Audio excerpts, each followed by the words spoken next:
The Books of the Natsarim and the Enlightened Ones, Chapter 3. Coming from the wilderness, Yahusha still retained the full power of the Ruach HaKodesh. Having it on the trusteeship from Elohim, he would not use it unworthily. At night it shone around him like a pale blue haze, and though many have it, never has another manifested it in such strength.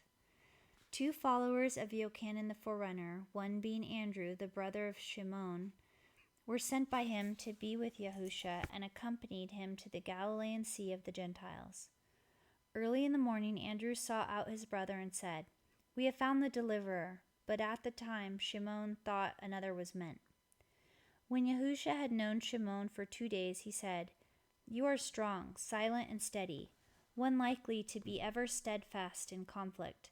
Therefore you shall be called Kepha," this meaning the rock, in the tongue of the Gentiles, and from that day Kepha became a follower of Yahusha.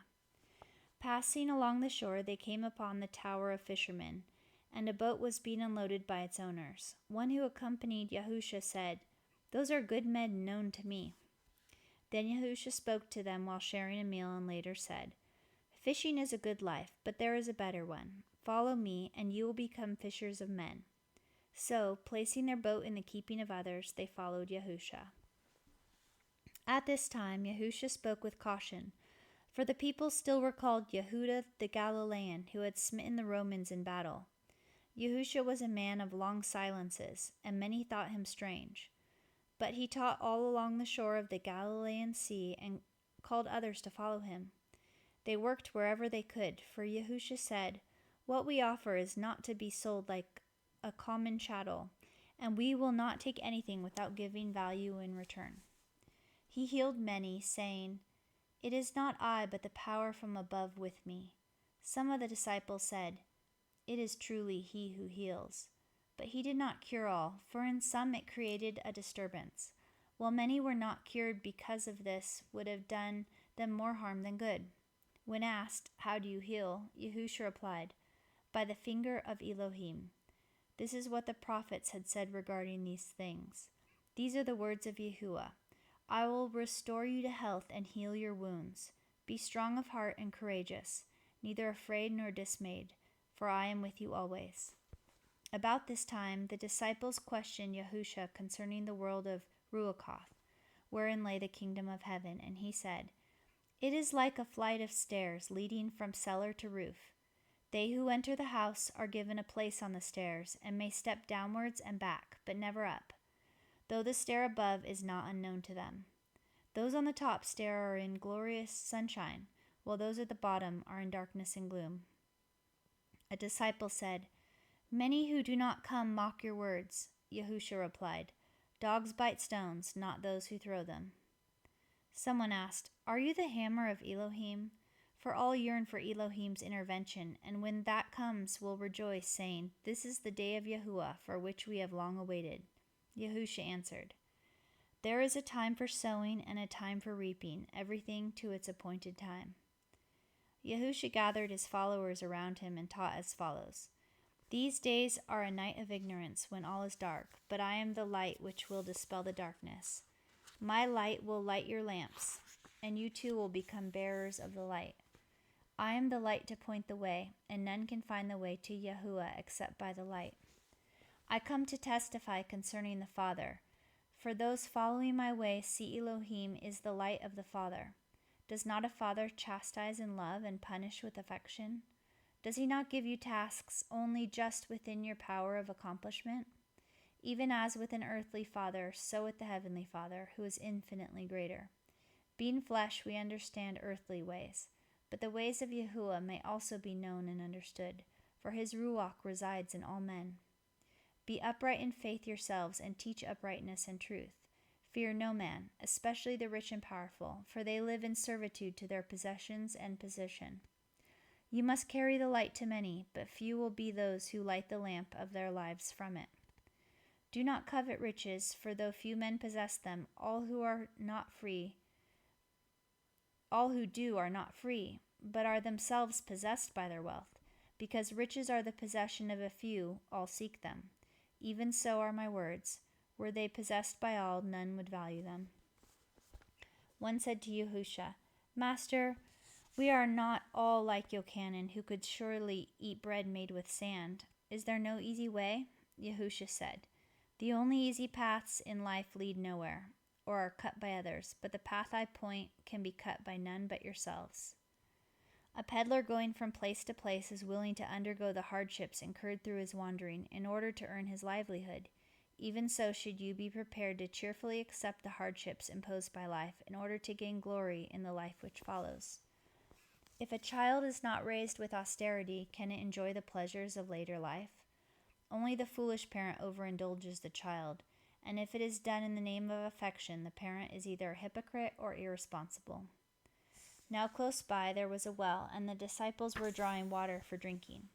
Yahusha called them over and said, Do you find the water refreshing? They replied, Yes, we have drunk our fill and are refreshed. Yahusha said, Does any water remain in the well? They replied, Master, this well is inexhaustible and cannot be drunk dry by any number of men. Then Yahusha said, It is even so with my teachings. What I have revealed so far is but a small portion of the whole, yet it suffices for the present needs. The people among whom we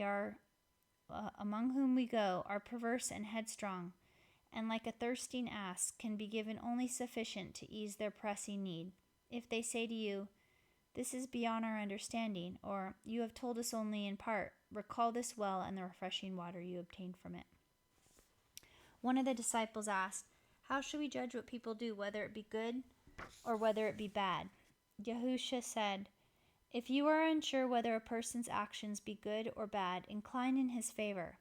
If anything may be interpreted favorably or otherwise, then interpret favorably. Do not seek for wrongdoing, like dogs chasing a foul smell. If a good man does something appearing to be bad, then withhold judgment, wondering whether there be some good motive behind it. Yet do not be easily hoodwinked. If one with a bad reputation does something seemingly good, question his motives, but bear in mind that no man is either wholly good or wholly evil. Yahusha said, Fortify yourselves with the knowledge of truth as I have imparted it to you. Rejoice in the knowledge that you stand within its everlasting light. The disciples said, Master, we are grateful for what you give us. We know each of us is a part of the everlasting Ruach. We have truly found truth and see it more clearly than others. We are the children of light and of the Ruach, even as we are children of the Father. None of us can ever repay you, for we have been given treasure beyond riches. Only the Heavenly Father can provide proper recompense for your labors among men. At this time, Yahusha was teaching his disciples at a place apart, for he was still wary of the people. But he and the disciples went among them to earn their bread. Yahusha healed many, but to his disciples he said, I have not come to strengthen the bodies of men, but their ruach. For if a man is wholesome in ruach, he is wholesome in body. It is better to treat the man than the disease.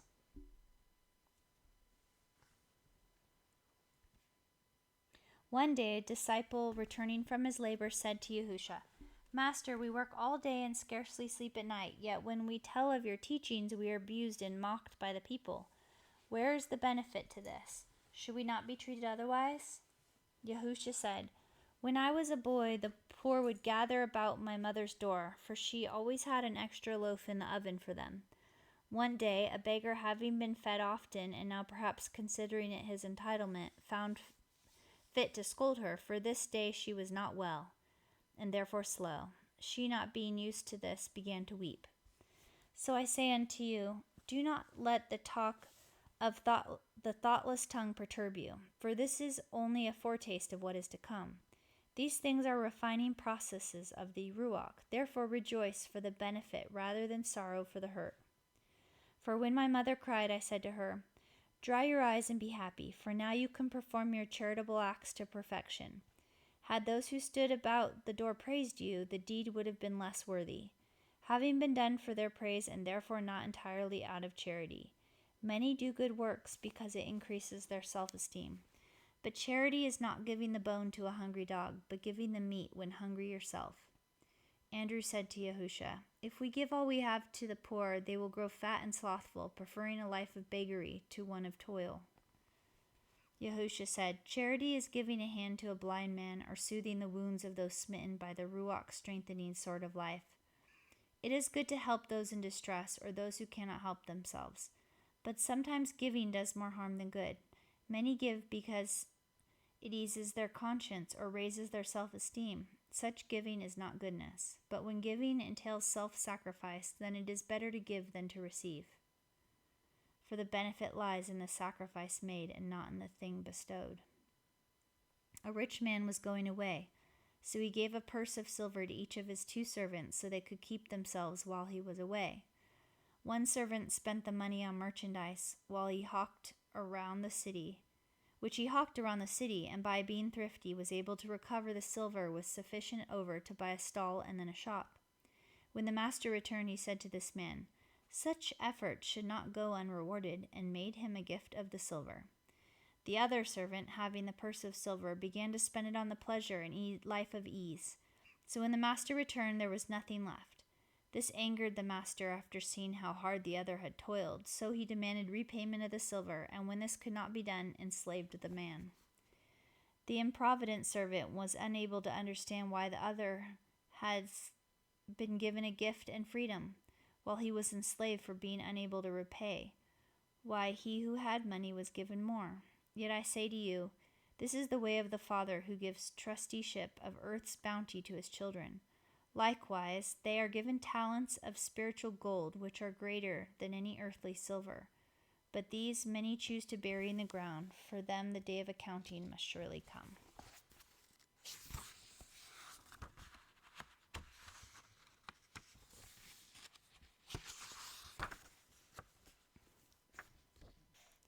Yahusha tarried long beside the waters, moving from place to place, and teaching his disciples according to their understanding.